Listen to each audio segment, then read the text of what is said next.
Episode 1 में हमें दिखाया जाता है कि जब इस दुनिया का निर्माण हुआ तब एंशिएंट गॉड ने 3 रियल्म को बनाया, जिसमें थे गोल्ड रियल्म, इमॉर्टल रियल्म और डीमन रियल्म। जिसमें सबसे ऊपर गोल्ड रियल्म थे और उसमें 4 ट्रू गॉड थे जिनके अंदर पूरा का पूरा गोल्ड रियल्म आता था।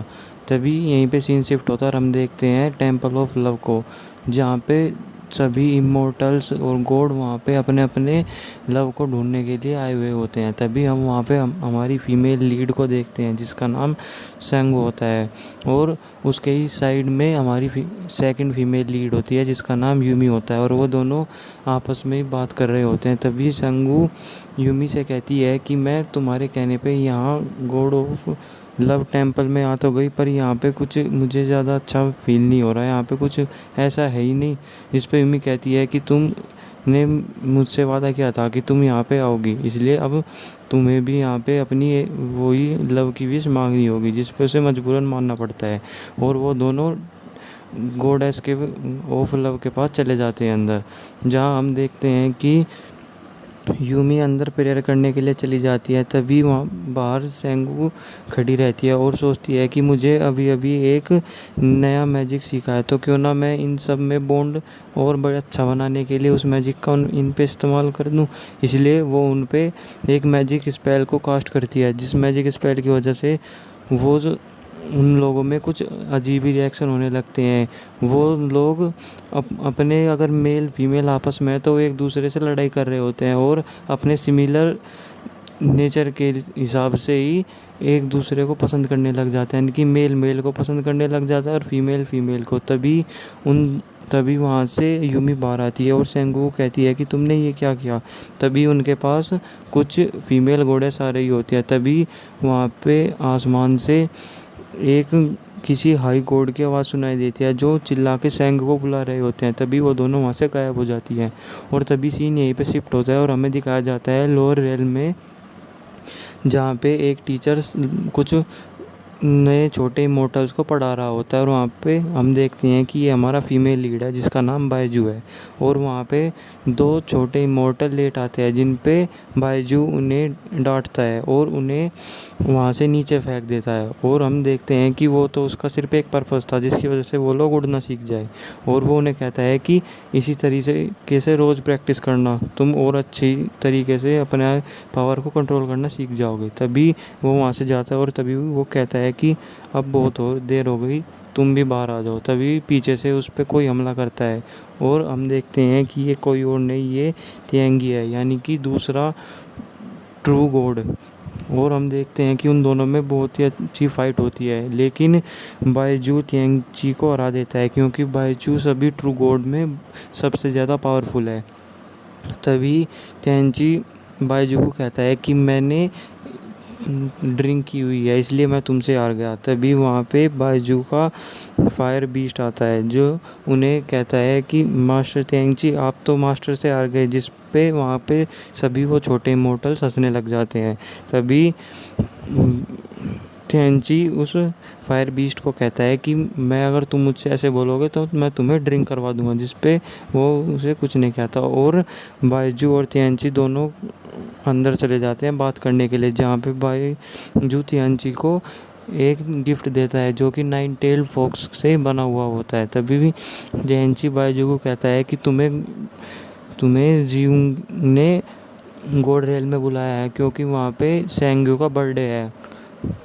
तभी बायजू कहता है कि मुझे गॉड रियल्म में वापस आने की कोई इच्छा नहीं है, इसलिए वो उसे मना कर देता है और वहाँ से तिएंगी चला जाता है। तभी हम देखते हैं कि जियांग जो कि पूरे गोल्ड रियल्म का इस वक्त मास्टर होता है, वो अपने सभी सर्वेंट्स को कह रहा होता है कि अगर अब की बार किसी ने सेंगो को बचाने की कोशिश की तो मैं उसे गोल्ड रियल्म से बाहर निकाल दूंगा। और वो ये कह के वहाँ से चला जाता है और हम देखते हैं कि सेंगो और यूमी दोनों वहीं पे छुपी हुई होती हैं। तभी यूमी सेंगो से कहती है कि अब की बार तुमने कुछ ज़्यादा ही बड़ी गलती कर दी, जिसकी वजह से जियांग बहुत ही ज़्यादा गुस्से में है। और वो कहती है कि मुझे लगता है कि अब की बार वो तुम्हें सज़ा ना दे दे।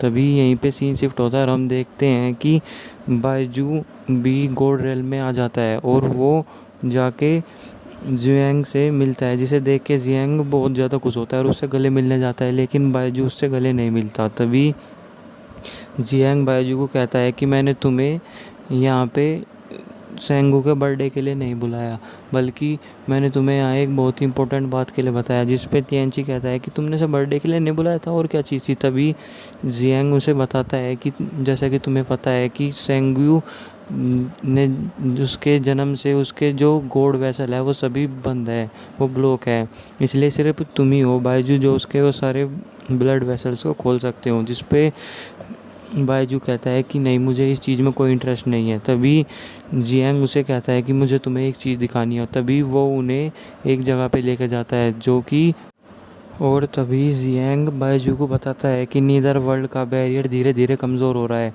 अगर यहाँ पे गॉड और चार्ल्स नहीं आए तो ये पूरा बैरियर टूट जाएगा। और वो बायजू को कहता है कि जैसे कि हमारे एंसेस्ट्रल गॉड की कोई उनका ही वारिस गॉड ऑफ चार्ल्स बन सकता है, और उनका वारिस सेंगू है, इसलिए उसे गॉड ऑफ चार्ल्स बनाना हमारा काम है। जिस पे बायजू कहता है कि मैं तुम्हारा इस काम में कोई मदद नहीं कर सकता, हाँ लेकिन अगर नीदर वर्ल्ड के गेट अगर ये बैरियर टूट के खुल गया तो मैं अपनी जान दे दूंगा, पर मैं किसी को भी कुछ नहीं होने दूंगा। और वो वहाँ से जाने लगता है। तभी वहाँ पे जियांग और तिएनची दोनों अपना ड्रामा शुरू कर देते हैं कि हमारे एंसेस्ट्रल गॉड ने हमें पिछली बार जो लड़ाई हुई थी उसके बाद से तुम यही चाहते हो कि फिर से ये सारी चीज़ ऐसे ही हो। और वो उसे इमोशनल ब्लैकमेल करने लगते हैं, जिस पे वो सेंग्यू को पढ़ाने के लिए तैयार हो जाता है। तभी वो कहता है बायजू कि अगर सेंग्यू का नेचर अच्छा नहीं हुआ तो मैं उसे नहीं पढ़ाऊंगा। जिस पे जियांग सेंग्यू की बहुत ज़्यादा तारीफ़ उसे कर देता है। वो उसे उसकी सारी अच्छी बात बताता है उसको, और उसकी बढ़ा चढ़ाकर उससे बहुत ज़्यादा तारीफ़ करता है। जिस पे वो वहाँ से चला जाता है। तभी तिएनची जियांग से कहता है कि तुमने उसे सेंग्यू के ट्रू नेचर के बारे में क्यों नहीं बताया। जिस पे जियांग कहता है कि अगर मैंने उसे उसके ट्रू नेचर के बारे में बता दिया तो वो उसे पढ़ाएगा भी नहीं। और तभी हम देखते हैं कि सेंग्यू एक जगह पर बैठी हुई होती है जो कि चैंगुएन हॉल होता है, जो कि बायजू के अंडर में है, और वो वहाँ पेड़ पर बैठी हुई होती है। और तभी हम देखते हैं वहाँ पे स्नो होने लग जाती है, और वहाँ पे एक औरत आती है। तभी हमें पता लगता है कि वो गॉडेस ऑफ स्नो है, और वो वहाँ पे आके कुछ ब्लू फ्लावर्स को खिला देती है। जिस पे वहाँ पे तभी बायजू आ जाते हैं, और वो कहते हैं कि मेरे चैंगुएन हॉल में कौन है जो मेरी बिना परमिशन के वहाँ पे आ गया। जिस पे गॉडेस ऑफ स्नो बायजू को देखकर उसे एकदम खुश हो जाती है और कहती है कि मास्टर बायजू आपने मुझे पहचाना। जिस पे वो उसे कहते हैं कि आप कौन है। तभी वो कहती है कि मैं गॉडेस ऑफ स्नो हूँ। जिस पे बायजू उन्हें कुछ नहीं कहता, और वो बायजू को कहती हैं कि आपको याद है मैं आपसे 10,000 साल पहले मिली थी।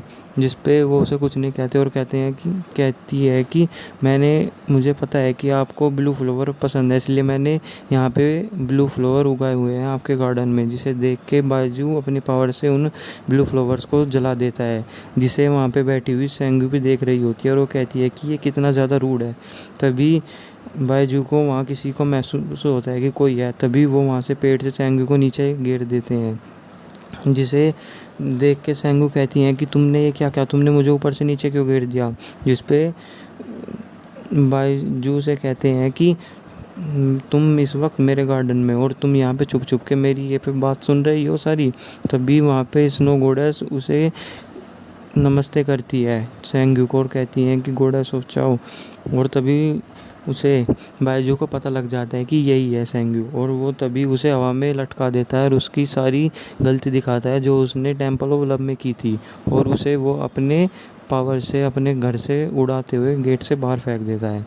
तभी सेंग्यू यूमी के पास जाती है और उसे बायजू की सारी करनी बताती है कि बायजू का कितना ज़्यादा रूड है, कितना ज़्यादा मीन है। वो किसी के फीलिंग की कोई भी कदर नहीं करता। और वो यूमी को बड़ी उससे कहती है कि क्या तुम मेरी मदद करोगी बायजू से बदल देने में। जिसमें यूमी कह देती है कि मैं ऐसा कुछ नहीं कर सकती, वो एक ट्रू गॉड है बायजू, और वो सभी ट्रू गॉड में सबसे ज़्यादा पावरफुल है, इसलिए मैं उससे कोई लड़ भी नहीं सकती। तभी वो कहती है यूमी सेंगू को क्यों ना हम इसमें जियांग की मदद ले। तभी वो लोग जियांग के पास जाते हैं और यूमी जियांग को बताती है कि सेंगू की तबीयत बहुत ज़्यादा ख़राब है, और वो फिर उसके कान में कुछ कहती है। तभी जियांग सेंगू से पूछता है कि तुम्हारे साथ ये सब किसने किया। तभी वो सेंगू जियान को बताती है कि मेरे साथ ये सब बायजू ने किया है। और वो कहती है कि तुम बायजू को सज़ा दो और उसे गोल्डन एल्म से निकाल दो, उसे बहुत ज़्यादा पनिशमेंट दो। जिस पे जियांग कहता है कि मैं ऐसा नहीं कर सकता, बायजू एक ट्रू गॉड है और अगर हम दोनों के बीच में लड़ाई हुई तो ये पूरा का पूरा गोल्ड रियल्म तबाह हो जाएगा, इसलिए मैं कुछ नहीं कर सकता। और वो सेंगू कहते हैं कि क्यों ना तुम उससे ही जाके ट्रेनिंग ले लो, क्योंकि तुम गॉडेस ऑफ चाओ हो और जब तुम गॉडेस ऑफ चाओ बन जाओगी तो तुम उससे ज़्यादा पावरफुल हो जाओगी और तुम चाहो तो उसे सज़ा दे सकती हो। जिस पे पहले तो सेंगू तैयार नहीं होती, लेकिन जब यूमी और जियांग उससे ज़्यादा फोर्स करते हैं तो वो भी उनकी बात समझ जाती है और हाँ कर देती है। और हम देखते हैं कि नेक्स्ट डे सेंगू बायजू के हॉल में बड़े ही ठाट के साथ अपने सभी सर्वेंट्स को लेके वहाँ पे जाती है और तभी वहाँ से बायजू बाहर आता है। तो वो सभी सर्वेंट बायजू को नमस्ते करती है, लेकिन सेंगू उन सभी को कहती है कि तुम्हें इसे नमस्ते करने की ज़रूरत नहीं है। तभी वो खुद उठ के बायजू के पास जाती है और उसे कहती है कि क्या तुम मुझे अपने टीचर अपने स्टूडेंट के रूप में एक्सेप्ट कर रहे हो, क्योंकि ये सब तुम्हें जियांग ने करने के लिए कहा है। जिस पे बायजू उसे मना कर देता है और कहता है कि अगर तुम्हें मेरा डिसिपल बनना है तो तुम्हें यहाँ पे आने के लिए मेरे सारे नियमों को मानना होगा। कहता है कि अगर तुम जब तक मेरे इस च्युएंगन हॉल में हो तो तब तक तुम गॉडेस ऑफ चाओ नहीं हो और तुम अपनी कोई भी लग्जरी लाइफ यहाँ पे नहीं जी सकती। जिस पे वो उसे हाँ कर देती है और तभी बायजू उसे कहता है कि उसके कपड़े उतार देता है और तभी वो कहती है कि ये सब क्या है। वो कहता है कि जब तक तुम यहाँ पे हो तब तक तुम यहाँ पे एक साधारण कपड़ों में ही रहोगी, और कहता है कि अगर तुम्हें ये सारी चीज़ एक्सेप्ट है तो तुम यहाँ पे अंदर आ सकती हो। जिस पे वो ये सारी चीज़ एक्सेप्ट कर लेती है और अंदर चली जाती है। तभी हम देखते हैं कि सेंगू अपने मन में कुछ सोच रही होती है। वो सोच रही होती है कि एक बार मैं अगर गॉडेस ऑफ चाओ बन गई तो मैं तुम्हें बहुत ज़्यादा दर्द दूंगी, तुम्हें बहुत ही बुरी बुरी पनिशमेंट होंगी। लेकिन उसे नहीं पता होता कि बायजू अपनी पावर से उसका माइंड रीड कर रहा होता है। तभी बायजू कहता है कि तुम मुझे सज़ा दोगी अगर तुम पावर आ जाएगी तुम्हारे पास। जिस पे जेंगू से कहती है कि तुम मेरे मन की बात सुन रहे हो, ये अच्छा नहीं है, तुम बिना बताए ऐसा नहीं कर सकते। जिस पे बायजू उसे कुछ नहीं कहता और उसकी सारी स्पिरिचुअल पावर को सील कर देता है। तभी हम नेक्स्ट डे देखते हैं कि सेंगू को काइलिन मिलता है और काइलिन उसे कहता है कि आज के लिए मैं ही तुम्हारा मास्टर हूँ, क्योंकि मेरे मास्टर की तबीयत ख़राब है और उन्होंने मुझे कहा है कि मैं आज तुम्हें ट्रेन करूं। जिस पे वो कहता है उसे कि तुम्हें पहले यहाँ का ये सारा का सारा फ्लोर साफ़ करना होगा। जिस पे सेंगू नहीं मानती पर उसे बाद में मानना पड़ता है और वो वहाँ पे सारा फ्लोर साफ़ करने लग जाती है। और तभी हम देखते हैं कि बायजू के पास टीएनची जाता है और वो बायजू को कहता है कि तुम सेंगू से वहाँ पे वो सारा फ्लोर साफ़ करवा रहे हो, जबकि उसे तुम्हारे पास पढ़ने के लिए भेजा गया है और तुम उससे वो सारा काम करवा रहे हो। जिस पे बायजू से कहता है कि ये सब मेरी प्रॉब्लम है, क्योंकि वो इस वक्त मेरी डिसिपल है, तुम्हारी नहीं। जिस पे टीएनची से कुछ कह नहीं पाता और वहाँ से चला जाता है। और तभी हम देखते हैं कि सेंगू काइलिन के साथ बहुत फ़न कर रही होती है। जब वो काइलिन सो रहा होता है तो वो उसके ऊपर बहुत सारे पत्ते उड़ा देती है और उसे कहती है कि सॉरी मुझसे गलती हो गई।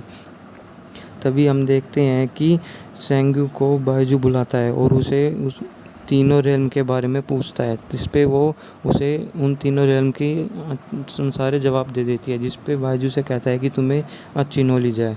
और तभी बायजू से कहता है कि क्या तुम्हें पता है, भी बायजू सेंगू से कहता है कि तुम्हारी नॉलेज तो अच्छी है। तो और तभी वो कहता है कि मैं तुम्हें एक टास्क दूंगा, अगर तुमने वो क्लियर कर दिया तो तुम एग्ज़ाम पास कर जाओगी और तुम मेरी डिसिपल बन जाओगी। जिस पे वो उसे कहता है कि जैसा कि तुम्हें पता ही होगा कि रेड ब्लड फॉरेस्ट में टाइगर बीस्ट है। जिस पे सेंगू कहती है कि हाँ मुझे पता है। और वो तभी उसे बताता है कि टाइगर बीस्ट के पास स्पिरिचुअल पावर कम होती है, इसीलिए उन्हें बहुत ज़्यादा मुश्किल होती है कल्टीवेशन में। और वो उसे कहता है कि तुम्हें टाइगर बीस्ट को खुश करना होगा, जिसकी वजह से उन्हें कुछ ज़्यादा तकलीफ़ ना हो अपनी कल्टीवेशन में। जिस पे सेंगू कहती है कि मैं ये सब कैसे करूँगी। जिस पे वो उसे कहता है कि मुझे नहीं पता तुम ये कैसे करोगी। और वो कहता है कि अगर तुमने ये टास्क पूरा कर दिया तभी मैं तुम्हें अपना डिसिपल बनाऊँगा, वरना नहीं। जिस पे यहीं पे तभी सीन शिफ्ट होता है और हम देखते हैं कि अगले दिन ही सेंग्यू का बर्थडे होता है और सभी गॉडेस उसे एक प्रीशियस गिफ्ट दे रही होती हैं, जिस पे सेंग्यू उन सभी को गिफ्ट लेने के लिए मना कर देती है, कहती है कि ये सब बहुत ज़्यादा प्रीशियस चीज़ें हैं, मैंने नहीं लेने की। तभी वो सब सेंग्यू को कहती है कि क्या आप हमें चैंगवन हॉल के अंदर लेके जा सकती है, जिस पे वो कहती है कि चैंगवन हॉल वो मेरे थोड़ा नहीं है, वो तो बायजू का है और मैं उसमें आपको नहीं लेके जा सकती जब तक उसकी परमिशन ना हो। जिस पे वो सभी कहती हैं कि आप, तभी वो सब गॉडेस उसे ये बात कहती हैं, तो जिस पे सेंग्यू सोचती है और मुस्कुराने लग जाती है और सब उन सभी को वहाँ कर देती है कि ठीक है मैं तुम्हें अंदर लेके जाऊँगी। और इसी के साथ हमारे एपिसोड 1 की एक्सप्लेनेशन यहीं पे ख़त्म हो जाती है। Thank you guys.